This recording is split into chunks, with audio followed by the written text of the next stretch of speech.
એક આવું ગામ હતું ને એમાં ફરતા રામ સાધુ સિદ્ધ સાધુ ઈ ગામની અંદર ગામને ગોંદરે સરસ મજાનો સત્સંગ થાય. સત્સંગ પૂરો થાય એટલે બધા પગે લાગીને જા. એમાં એક વાણિયાનો છોકરો યુવાન પણ ગરીબ, બહુ વાણિયા કોઈ દાડ ગરીબ નહીં પણ આ હતો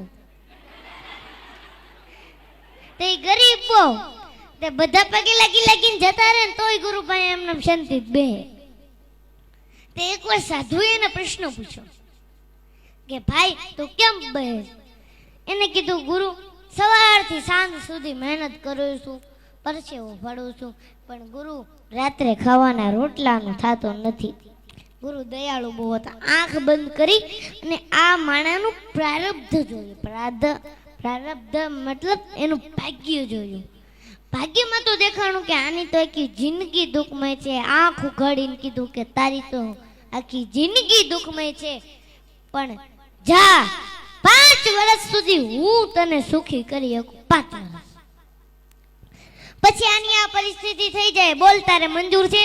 એને કીધું કઈ વાંધો નહીં ગુરુ, પણ આ સુખ મળ્યા પછી દુઃખ બહુ વહમું લાગશે, વિચાર કરી લે. એને કીધું કાંઈ વાંધો નહીં, 5 વર્ષ તો સુખ મળશે. એને કીધું કાંઈ વાંધો નહીં ગુરુ, 5 વર્ષ મને સુખી કરો. અને ગુરુએ 2 હાથ માથે મૂક્યા હો અને એટલું જ કીધું જા કાલથી તારા સુખના દિવસો ચાલુ, 5 વર્ષ સુધી તારે ત્યાં ધન ખૂટશે નહીં, જા.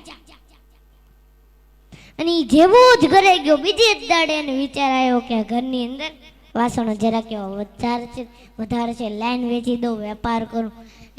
કોઈ સાધુના આશીર્વાદ ફળી જાય ને તો કઈ પૈસાનું ઢગલો નથી કરી જતા. એ બુદ્ધિમાં ક્લિક થાય અને બુદ્ધિમાં જે ક્લિક થાય ને એ સાચી પડે. ભગવાન બુદ્ધિ પ્રદાતા છે. અને ઓલાય જે ધંધો ચાલુ કરો ઓબલ ને ત્રોબલ ને એવો ધંધો એવા નાણાં ને કે માણા આગળ પાછા ફરવા મળ્યા. નાણાં આવે એટલે માણા આવે. અને પૂછ્યું કે ભાઈ તારે લગ્ન કરવા? તો કે હા લગ્ન તો કરવા. કહું કે છોકરી આપીને લગ્ન થઈ ગયા. અને પછી હું એક વાત તમને કહું ને, આપણે બધાને મગજમાં ઉતારવા જેવી છે. ઈ બાએ વિચારો કે ભેગું કરવું જ નથી. હા સમજવા જેવી વાત, ભેગું કરવું જ નથી. કાશ હું એફડી કરીશ, આમ કરીશ, તેમ કરીશ, ફલાણું કરીશ, ઢીકડું કરીશ, તો એ મારા ભાગ્યમાં 5 વર્ષ પછી નથી. લાય આ પૈસાના માધ્યમથી પુણ્ય ભેગું કરી લેવા દે.